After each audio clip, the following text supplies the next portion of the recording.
지워라 진짜.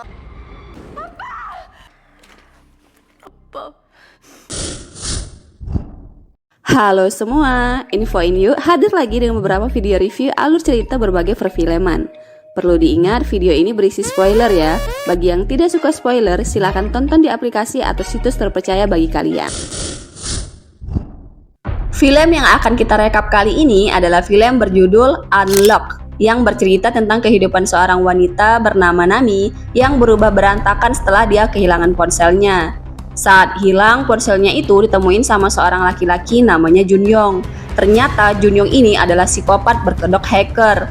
Dia meretas ponsel Nami dan mulai mengikuti semua keseharian dia. Bahkan dia juga tega ngancurin hidupnya Nami. Nah, penasaran sama kisahnya? Tonton terus video ini ya. Dan biar saya lebih semangat lagi bikin kontennya, jangan lupa subscribe, like, dan tekan lonceng notifikasinya biar kalian tahu video-video terbaru dari saya. Terima kasih. Film diawalin sama cewek yang baru aja bangun tidur. Dia Nami. Nami ini wanita yang pekerja keras banget. Siangnya dia bekerja sebagai karyawan marketing di perusahaan startup. Sedangkan malamnya dia bantuin ayahnya di kafe milik ayahnya sendiri. Nami ini hidupnya juga bergantung banget sama ponsel. Mulai dari kerjaan, ngidupin musik, nonton YouTube, sosial media, belanja online, bahkan transaksi keuangan. Nah, ada suatu hari nih, dia pergi senang-senang sama temennya sampai tengah malam. Setengah sadar, dia nggak sengaja ngejatuhin ponselnya di bus. Sampai dia turun pun, dia nggak tahu kalau ponselnya itu tertinggal di bus itu. Nah, di saat itu ada seorang pria yang nyelamatin ponselnya. Dia Junyong. Besoknya Nami ngubungin ponselnya yang ada sama Junyong ini, make ponsel Unjo sahabatnya. Nami dan Junyong kemudian bikin janji ketemuan di kafe ayahnya Nami buat ngambil ponselnya. Anehnya di sini, Junyong angkat telepon Nami make suara cewek. Dia juga mencatat nama Nami, bahkan mencari sosial medianya. Dan yang lebih mencurigakan lagi nih, dia mencoba membuka ponsel Nami dengan mencari passwordnya di media sosial Nami. Dan karena nggak dapet, akhirnya layar ponsel Nami dia rusakin. Sementara itu di tempat lain, kepolisian menemukan mayat seorang cewek yang identitasnya nggak diketahui karena sidik jarinya udah nggak ada. Diduga cewek ini korban dari pembunuhan. Polisi juga agak sulit menemukan bukti di tempat kejadian akibat hujan. Tapi ada satu barang bukti yang berhasil polisi temuin. Itu pupuk pohon. Salah seorang detektif namanya Wo Jiman kayaknya tahu tentang pupuk itu. Pupuk itu jadi petunjuk dia buat mengarah ke suatu tempat. Dia berhenti di sebuah pohon buah. Pohon itu adalah pohon yang pernah dia tanam sama anaknya. Di pohon itu juga tertulis nama Wo Junyong. Junyong ini adalah putra dari detektif Wo Jiman ini. Nah, jadi pupuk itu milik Wo Junyong, anaknya detektif Wo Jiman ini. Tapi di sini walaupun buktinya mengarah ke anaknya, detektif Jiman ini nggak langsung nuduh anaknya sebagai pelaku. Apalagi dia udah lama nggak ketemu sama anaknya, sudah 7 tahunan. Karena Junyong ini udah kabur dari rumah. Dia juga nggak tahu kehidupan anaknya sekarang gimana. Bahkan keberadaannya pun dia nggak tahu. Jadi untuk mempermudah penyelidikan, dia akhirnya ngelaporin Junyong sebagai orang hilang. Berpindah, Nami udah sampai di kafe ayahnya. Tiba-tiba dia dapat telepon dari Junyong. Seperti biasa, Junyong ini pakai suara cewek. Dia ngabarin kalau ponsel Nami yang mau dia balikin nggak sengaja terjatuh dan layarnya rusak. Padahal ponsel itu sengaja dia rusakin kan. Terus juga ponsel itu katanya udah dia bawa ke reparasi ponsel untuk diperbaikin dan udah dia bayar. Junyong ngasih tahu alamat reparasinya dan nyuruh Nami untuk datang ke tempat reparasi itu sendiri buat ngambil ponselnya. Nami akhirnya datang ke tempat reparasi itu. Di sana dia ketemu Junyong yang sengaja pakai masker. Di sini Junyong nggak bilang kalau dia yang nemuin ponsel Nami. Dia malah diam aja. Nah, itu ternyata bagian dari rencananya dia. Awalnya dia sengaja ngerusakin ponsel Nami terus membawanya ke toko reparasi yang dia sendiri pemiliknya supaya dia bisa dapat password ponsel Nami dengan sangat mudah buat diretas. Kemudian dia pasang kamera pengintai dan perangkat peretas ilegal untuk disambungkan ke ponsel miliknya dia biar dia bisa tahu semua kegiatan Nami dan lagi di mana Nami sekarang. Nggak hanya itu, pas Nami lagi tidur, dia menyalin semua data Nami yang ada di ponselnya. Semuanya dia catat, mulai dari PIN rumahnya, alamat rumahnya, tempat kerjanya, pokoknya semuanya. Bahkan dia juga mencatat siapa aja yang harus dia singkirin dari kehidupannya Nami. Ya, orang itu diantaranya kayak rekan kerjanya, bosnya, sahabatnya Unjo, dan juga ayahnya Nami, guys. Kelihatan di sini Junyong ini kayaknya punya rencana jahat sama Nami. Nah, sekarang dia udah tahu semua tentang kehidupan Nami kan. Dia mulai melancarkan aksinya dengan ngedeketin Nami. Dia pergi ke kafe ayahnya Nami, dia tahu Nami ada di sana. Nah, Nami ini walau udah ketemu Junyong di toko reparasi, dia sama sekali nggak ngenalin Junyong karena Junyong saat itu pakai masker kan.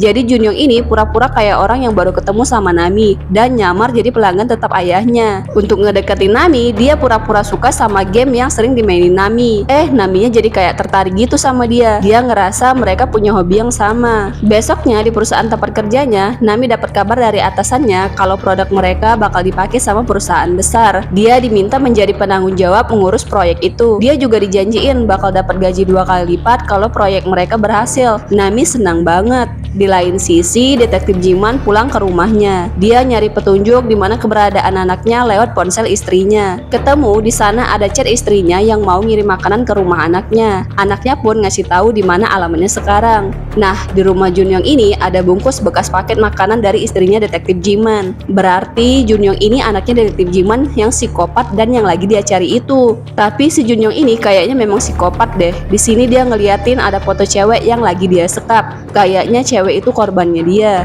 Gak butuh waktu lama, detektif Jiman udah berada di tempat alamat anaknya yang dia dapat dari ponsel istrinya. Dengan keahliannya, dia bisa masuk ke dalam rumah anaknya.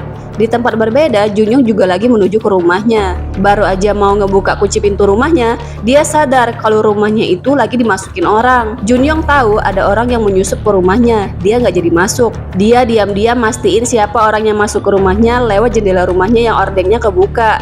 Dia ngeliat kalau orang yang masuk ke rumahnya itu detektif Jiman. Nah, detektif Jiman ini nggak sadar kalau Junyong itu udah tahu kalau dia ada di dalam rumahnya. Dia sibuk aja nyari bukti di rumah itu. Di rumah itu, detektif Jiman akhirnya nemuin banyak bukti, termasuk identitas mayat wanita yang nggak diketahui sebelumnya. Ternyata Junyong ini pembunuhnya. Dia psikopat guys. Detektif Jiman juga nemuin catatan tentang kehidupan wanita itu yang ditulis langsung sama si Junyong ini. Nggak lama tiba-tiba dia dapat pesan dari Junyong yang nunjukin foto dia lagi nyari bukti di rumahnya. Detektif Jiman yang udah tahu Junyong berada di sana langsung nyariin dia. Ternyata Junyong ini cuma mempermainkan detektif Jiman aja. Saat detektif Jiman keluar nyariin dia pergi ke rumahnya dan ngancurin semua bukti. Tapi untungnya detektif Jiman ini udah ngerekam dan nyimpan satu bukti. Catatan tentang kehidupan korban yang udah Junyong tulis. Dari catatan itu dia nyari keluarga korban. Di sana dia akhirnya dapat petunjuk baru kalau Junyong ini mancing korban dengan pura-pura jadi pemilik toko reparasi ponsel.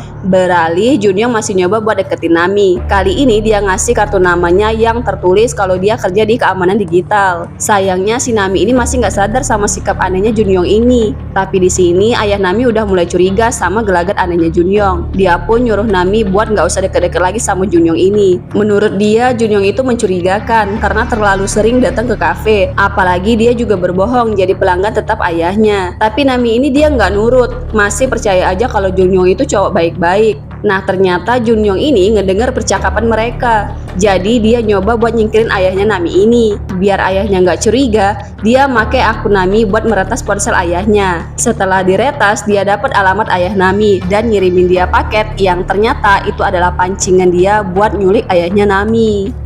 Nah, si Nami yang nggak tinggal sama ayahnya nggak tahu apa yang terjadi sama ayahnya ini. Dia masih ngirim pesan ke ayahnya yang lagi disekap sama Junyong. Pas banget juga hari itu dia juga kedatangan Unjo yang numpang nginep di rumahnya. Dia seneng banget. Besoknya Nami dapat masalah besar. Junyong mulai nyingkirin Nami dari rekan kerjanya dengan ngebuat Nami seolah-olah menghina rekan kerjanya pakai akunnya Nami. Nah, gara-gara itu Nami akhirnya dipecat dari tempat kerjanya. Sekarang dia mulai sadar ponselnya udah diretas orang. Dia kemudian ngelaporin kejadian itu ke polisi, tapi polisi sama sekali nggak bisa membantu karena nggak ada bukti yang nunjukin kalau ponselnya itu diretas orang. Karena akun yang dipakai itu kan atas namanya sendiri. Jadi akhirnya dia minta bantuan Junyong yang ngakunya kerja di keamanan digital.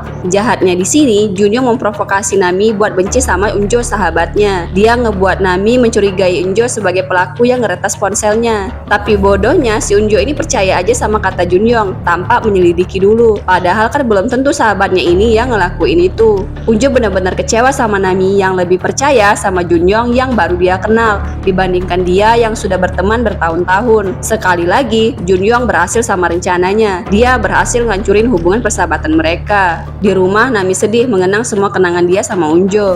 Di saat dia lagi sedih, tiba-tiba dia sadar kalau ponselnya itu pernah dia bawa ke toko reparasi ponsel. Dia curiga, bisa jadi orang reparasi ponsel itu yang ngeretas ponselnya dia. Akhirnya dia datang ke sana buat mastiin. Nggak disangka ternyata di sana udah ada detektif Jiman sama temennya yang udah tahu tempat toko reparasi Junyong. Dari detektif Jiman lah akhirnya Nami tahu kalau Junyong yang dia kenal adalah orang yang ngeretas ponselnya. Nah, karena udah kepalang basah, Nami akhirnya ngebantu polisi buat ngejebak Junyong. Dia bakal pura-pura nggak tahu kalau Junyong itu pelakunya dan bakal mancing Junyong untuk datang ke rumahnya biar detektif Jiman dan temannya bisa nangkap Junyong di rumahnya. Tapi aneh, pas detektif Jiman mau nangkep Junyong, dia sama sekali nggak ngenalin Junyong dan ngebiarin Junyong lolos gitu aja. Aneh banget kan? Tapi karena dia nggak kenal sama Jinyong, rencana mereka jadinya gagal. Dan Junyong sekarang jadi tahu kalau Nami itu sekarang udah tahu kalau dia pelaku peretas ponselnya. Nah, demi keselamatan Nami pergi ke rumah ayahnya buat tinggal di sana. Tanpa dia sangka di rumah itu ternyata ada Junyong yang udah lama nyekap ayahnya di sana. Nami cemas dan sedih ngelihat ayahnya diperlakukan kayak gitu sama Junyong. Tapi dia nggak bisa berbuat apa-apa. Dia cuma bisa pasrah. Ditambah lagi dia juga ikut disekap sama psikopat ini dan ditenggelamkan bersama ayahnya. Tapi bodohnya si Junyong ini,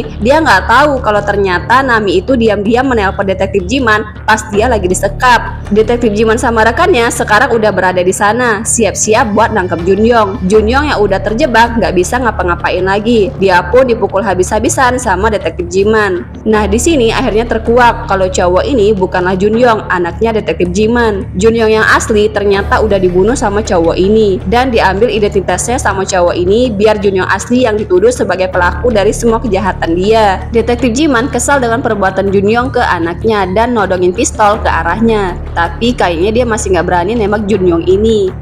Nami yang udah diselamatin sama rekan detektif Jiman ngelihat ayahnya nggak sadar-sadar jadi emosi. Dengan nguatin diri dia hampirin Junyong, kemudian dia ambil pistol detektif Jiman dan dialah yang akhirnya nembak Junyong. Nah, sedihnya di sini biar Nami nggak ketangkep, detektif Jiman ngorbanin sidik jarinya di pistol itu. Di saat itu juga ayah Nami tiba-tiba sadar. Nami langsung meluk ayahnya dan nangis sejadi-jadinya. Setelah kejadian itu, berita tentang kejadian Nami tersebar ke semua media, baik stasiun TV maupun media sosial.